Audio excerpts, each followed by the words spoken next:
I had made smoking an idol. And when you get to the point to where you're smoking more than what you're going to God, it's a problem.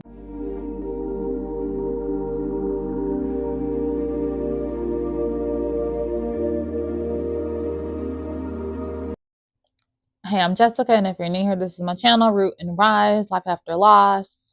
On this channel, I focus on what life looks like after losing my daughter last year. So today I want to talk about something that's kind of personal and a little bit embarrassing, but I'm sharing it because I know that there's someone who's going to be going through something similar, and they're going to find this video and it's going to change their lives, because what I'm about to share changed my life. So let's just dive into it.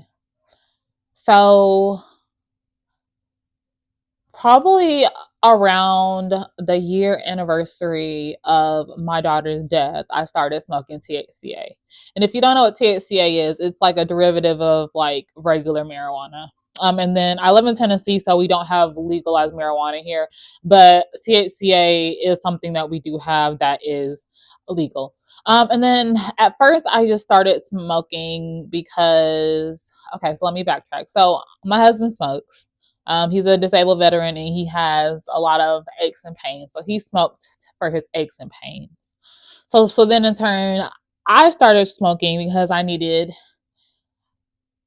started smoking to help with some of the feelings and the anxiety that I was feeling around the time. The 1 year anniversary of Layla's death was really hard on me, because that time was probably one of the most traumatic times that I've ever been through. So when I started smoking, it really started out just being like maybe like a one-time thing. But the thing about building a habit is that when you go to something consistently, it kind of gets hard to stop.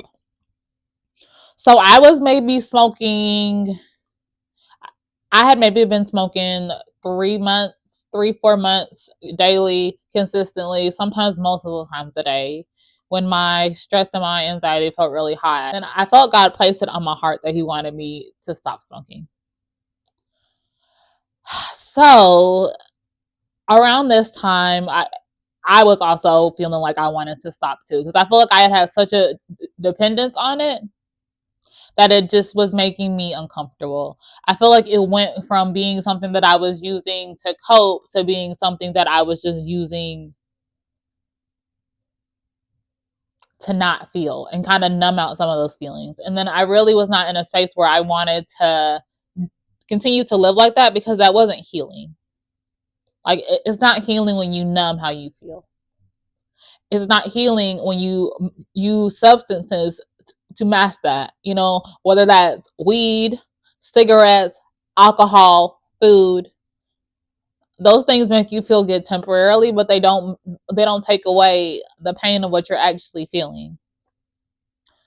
So I started cutting back and started trying to stop. And I was able to cut down a lot. I was able to go down to just smoking once a day. I was able to sometimes skip a day, but I still was not completely able to like break free of the chains that smoking had on me. So then I during this time, I really felt like God was like strongly convicting me, like, hey, you need to let this go. Hey, you need to release this.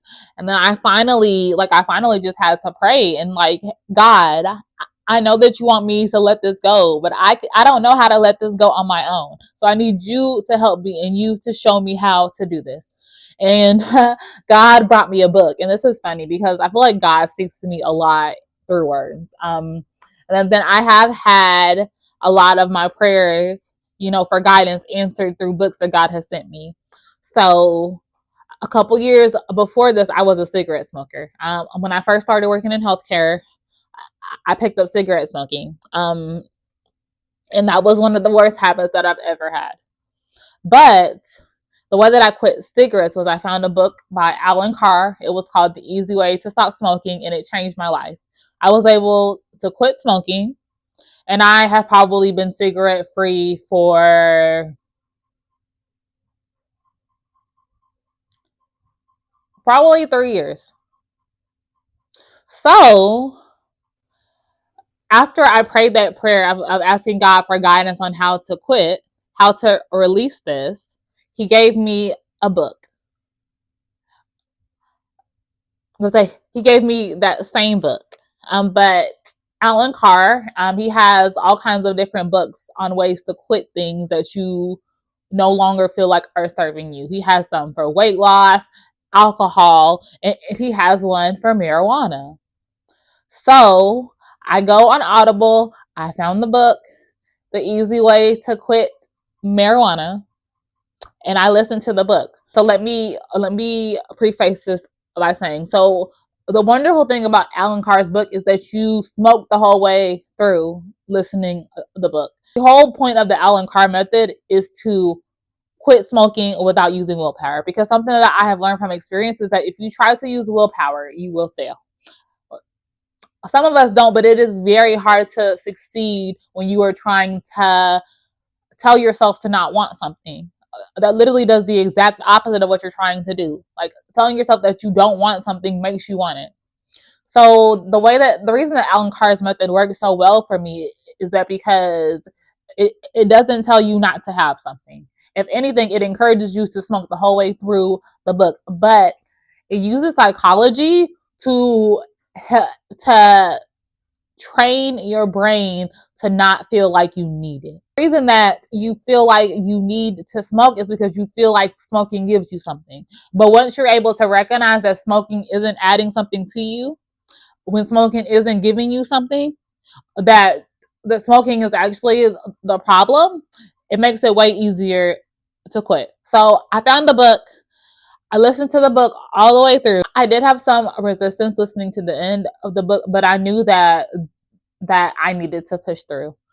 So I finished the book, and then I have been marijuana free. I think the last time that I smoked was maybe August.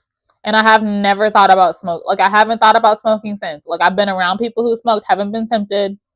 I don't miss it. And I am very proud to say that I am smoke free. And it's also been nice to really be able to replace God with that physical dependency that I had. Because I had made smoking an idol. Like, I had made smoking an idol. And when you get to the point to where you're smoking more than what you're going to God, it's a problem. If you're someone who's also struggling with this issue and you're ready to put the joint down, I'm gonna link the book down below. It's not super expensive, and it really will change your life. So I am praying that anyone who finds this video, that this video helps you, that this video encourages you, and that this video helps you to remember that you're not the only person who struggles with this. We all go through this. And then maybe everyone doesn't go through this exact problem, but we all go through things that we struggle with.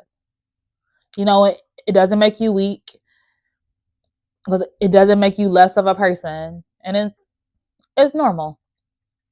All right, well, thank you so much for sitting with me. If you want to see more open and honest videos like this, give me a subscribe, like, and just comment about a book that has changed your life. And I'll see you guys next time. Bye.